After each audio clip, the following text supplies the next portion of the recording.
Welcome to lovely Whittier on a rainy May day.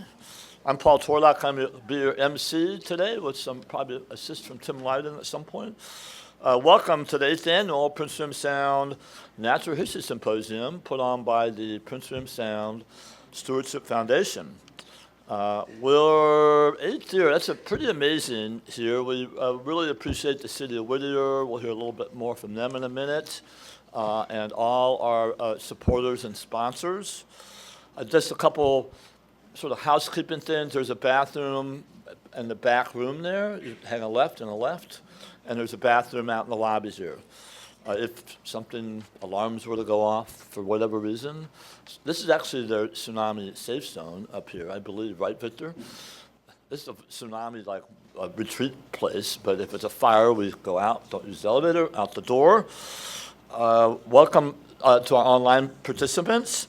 If you have questions today, we ask that you stand up and wait for the microphone. That allows the people who are online to hear you, and also all these sessions are recorded and put up on our website. So you can go back and if you have a question, it'll be out there forever. But you can go back and listen to 6 years of symposiums, 6 years of these talks online. So those of you online, you can do that as you're, hopefully not while you're watching, but they're out there for people to use and to share.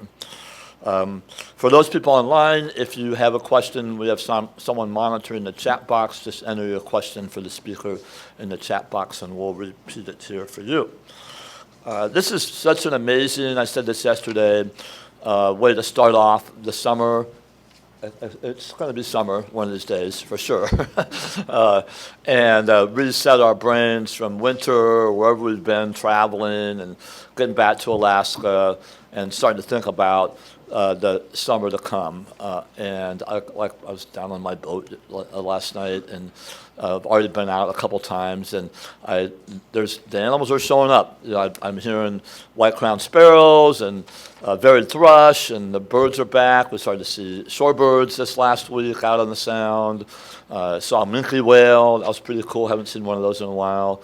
And also just more people, more boats, more people out recreating in Prince William Sound and enjoying the great wilderness we have out here and all the stuff we love to do, including like shrimping and fishing. So with that, I'd like to call up Victor Shen and Chris Stewart up to the stage up here. Victor is the mayor and councilman on the mayor of the City of Whittier, and born and raised here. He's also on the board of the Prince William Sound Stewardship Foundation. And Chris is the district ranger for the Glacier Ranger District of the Chugach National Forest. So come up, guys. We'll start with Victor to welcome us to Whittier. Wait about. Yeah, perfect. All right. All right. Well, thank you, Paul. Hey, good morning, everyone. I am super excited to be here for the second day of the 8th annual Prince William Sound Natural History Symposium. I'd like to thank the Prince William Sound Stewardship Foundation and its team for organizing this event and choosing to have it in Whittier. It is just this really amazing event, and I'm just excited to see it happen here again and again. While you're here, I hope you take the time to enjoy some of our local businesses and explore some of the historical and natural aspects of our community. There is a wonderful museum right across the street that exhibits a lot of World War II history, and so check it out. And there's other exhibits around town too. You'll see a lot of our old buildings have signs on there about their history, and same up there at the baggage towers. I'm also super grateful for the Stewardship Foundation for choosing Whittier again, because Whittier, for the longest time as I can remember, I grew up here, has been always been referred to as the gateway to Prince William Sound. And suggesting a place as a gateway, or calling a place a gateway, suggests that you have to go through it, travel through it to be somewhere. However, organizations such as the Prince William Sound Stewardship Foundation, putting events on like this, are actively working to change that narrative. Whittier is not just a gateway. Whittier is a place. It's a place that some people call home, a place with history and a destination. And I really hope you guys enjoy the 8th annual symposium here and what all these wonderful speakers have to bring. So welcome to Prince William Sound. You're here. Thank you for your time. Thanks, Victor. Chris? Good morning, everybody. My name is Chris Stewart. I'm the district ranger for the Glacier Ranger District here on the Chugach National Forest, which pretty much surrounds this beautiful area here. I don't know, talking about the gateway, it's just, it always amazes me every time I go through the tunnel and come out here in Whittier and look at the sound. And it's such a special place, and I'm always excited to see all the folks here at this event that see what a special place it is. Anyways, my district also covers the wilderness study area on the western half of the sound, and then the Cordova district covers the eastern side of the sound. But we have some great recreation staff and some visitor center staff that are here today. Please welcome yourselves, and you're welcome to chat with them on our breaks. And anyways, I just want to say thank you so much for being here today. And yeah, thanks everybody. Welcome. Didn't you guys want to take a couple questions? Any questions for Chris or Victor? So I have a question for Victor. I heard there's some trails here in town. Like there's stuff to do, like walk. You want to talk about the trails? Come over the mic, because I think Victor's been very instrumental in building these trails. So, yeah. Yes, you do, Paul. Yes, there are some trails in town, but there are also some that we've been working on that many were built many years ago, but we'll actually have a short talk about it later this morning with the Parks and Rec Committee. I'm going to stand in for that because I think our speaker called in, was not feeling too well this morning. Yeah, there's some trails here. There's, of course, there's Portage Pass. That's the really popular one. That one gets a ton of use. I don't know if they're fully melted off right now, so there's still snow on a lot of them. However, I would recommend going to our beaches and walking on them. We're going to have a cleanup this weekend on Saturday, so people are welcome to join us on that. May 16th, 10 a.m., meeting at the head of the bay. I was just out there. There's usually tons of fun things to find out there, wildlife and stuff, and then also, of course, the usual kind of debris that floats up. You find some interesting things there. So, thanks, Paul. Thanks, Victor.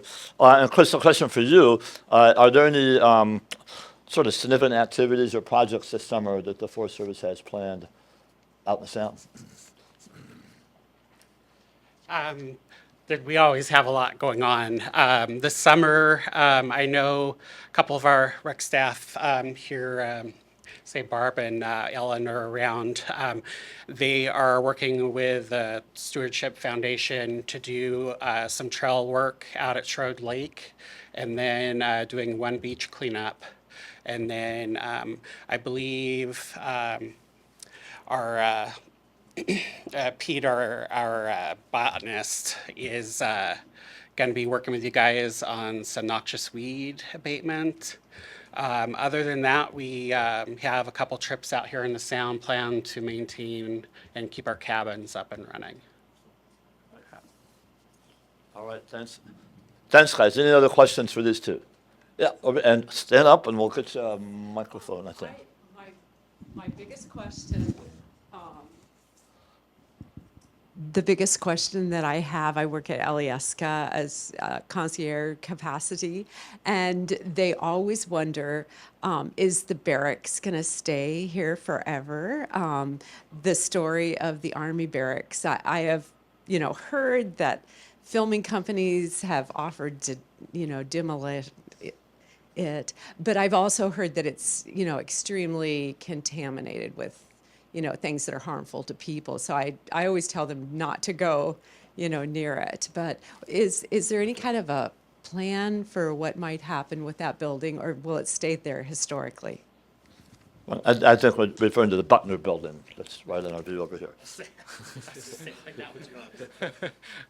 Thanks for that question. So there's actually 3 buildings that I can think of in Whittier that served to house our military personnel here, and that's the baggage towers, the tall one over there, and then we have the Buckner building, the gray one that looks abandoned or is abandoned, and I believe there's another one, the manor. I'm not that has a story that I'm not clear about, and so I think those buildings will probably be around for a while, the baggage towers and the manor.